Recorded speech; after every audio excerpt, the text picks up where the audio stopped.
صباح الخير يا وطني، ما شاء الله. هذا هو الكنز المفقود رقم 1 ورقم 2 ورقم 3 ورقم 4. الآن نبدأ بالجائزة رقم 1. ادعس. ما شاء الله، وهذا هو الكنز. هذا جدار يوسف. دورين يا عمي، دورين.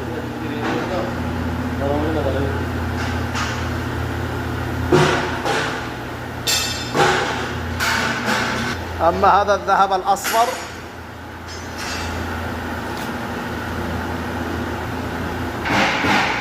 وهذا رقم 2.